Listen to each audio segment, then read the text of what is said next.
ठाकरेंच्या शिवसेनेत मोठी फूट पडली आणि 6 खासदार शिंदेंसोबत गेले। या विलिनीकरणाला लोकसभा अध्यक्षांनी मंजुरी दिली आणि आता संसदेच्या पावसाळी अधिवेशनात हे खासदार सत्ताधारी बाकांवर बसतायत। मात्र पक्षांतर आणि त्याला मिळालेल्या राजमान्यतेला ठाकरेंच्या शिवसेनेने सर्वोच्च न्यायालयात आव्हान दिलंय। याशिवाय एकूणच पक्षफुटी आणि विलिनीकरण रोखण्याची मागणी करणारी अन्य एक याचिका देखील न्यायालयासमोर आली आहे। पाहूया एक रिपोर्ट।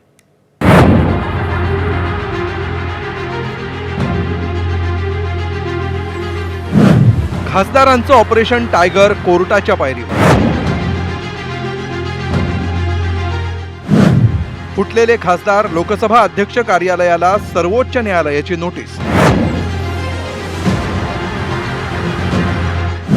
ठाकरेंच्या फुटीर खासदारांच्या शिवसेना विलिनीकरणाला स्थगिती देण्यास मात्र नकार। ठाकरेंच्या शिवसेनेच्या 9 खासदारांपैकी 6 जणांनी अलीकडेच शिवसेनेत प्रवेश केला। लोकसभा अध्यक्ष ओम बिर्ला यांनी या खासदारांना शिवसेनेत विलीन होण्यास मंजुरी दिल्यानंतर आता ठाकरेंनी याला सर्वोच्च न्यायालयात आव्हान दिले। त्यावर बुधवारी झालेल्या पहिल्या सुनावणीत ज्येष्ठ विधिज्ञ देवदत्त कामत यांनी ठाकरेंची बाजू मांडली। आमची आणि प्रतिवादींची न्यायालयीन लढाई अजूनही निकालाच्या प्रतीक्षेत आहे। आमच्या तिकिटावर जिंकलेले हे खासदार विलिनीकरणाचा एकतर्फी निर्णय घेऊ शकत नाहीत। लोकसभा अध्यक्षांनीही या विलिनीकरणाला मान्यता दिली आहे। संसदेच्या चालू अधिवेशनात प्रभाव पडावा यासाठी हा निर्णय घेण्यात आलाय, असा युक्तिवाद कामत यांनी केला। राज्यघटनेच्या 10व्या परिशिष्टाचा हवाला देताना हे विलिनीकरण असंविधानिक असल्याचा दावा कामत यांनी केला। यावर लोकसभा अध्यक्षांचा निर्णय योग्य असून एकेका प्रश्नाची उत्तरं दिली जातील, असा प्रतिवाद शिंदेच्या शिवसेनेच्या वतीनं वकील नीरज किशन कौल यांनी केला। त्यावर न्यायमूर्ती PS नरसिम्हा आणि न्यायमूर्ती आलोक आराधे यांच्या खंडपीठानं संबंधित खासदार आणि लोकसभा अध्यक्ष कार्यालयाला आम्ही नोटीस पाठवत आहोत, या प्रकरणाची सुनावणी 2 आठवड्यांनी घेण्यात येईल असं जाहीर केलं। त्यावर देवदत्त कामत यांनी संसदेच्या सुरू असलेल्या अधिवेशनाचा हवाला देत लोकसभा अध्यक्षांच्या निर्णयाला स्थगिती देण्याची मागणी केली।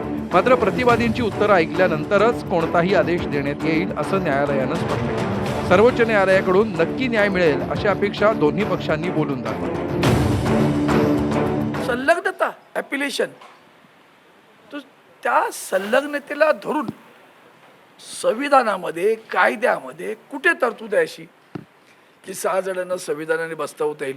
आणि म्हणून आम्ही माननीय सर्वोच्च न्यायालयामध्ये आज गेलो होतो।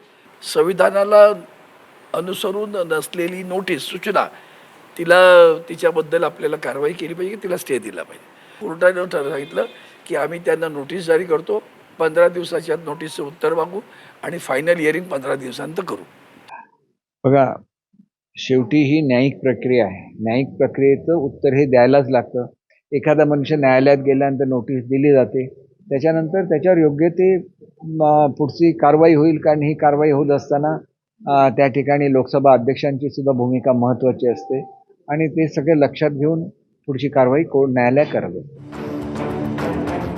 दुसरीकडे सातत्यानं होणारी पक्षफूट आणि खासदारांच्या विलिनीकरणाबाबत ज्येष्ठ विधिज्ञ कपिल सिब्बल यांनीही सर्वोच्च न्यायालयात याचिका केली आहे। संसदेच्या रचनेत बदल होत असल्यामुळे हे प्रकार घटनाविरोधी असल्याचा दावा करत सिब्बल यांनी तातडीनं सुनावणीची मागणी केली। त्यावर सोमवार 27 जुलै रोजी सुनावणी होण्याचे संकेत न्यायालयाकडून देण्यात आले। एकनाथ शिंदेंनी केलेल्या बंडानंतर पक्षाचं नाव आणि चिन्ह त्यांना देण्याची याचिका न्यायालयामध्ये प्रलंबित आहे। त्यातच झालेल्या या नव्या याचिका दीर्घकालीन न्यायालयीन लढाईचे संकेत देत आहेत। ब्युरो रिपोर्ट, ABP माझा, नवी दिल्ली।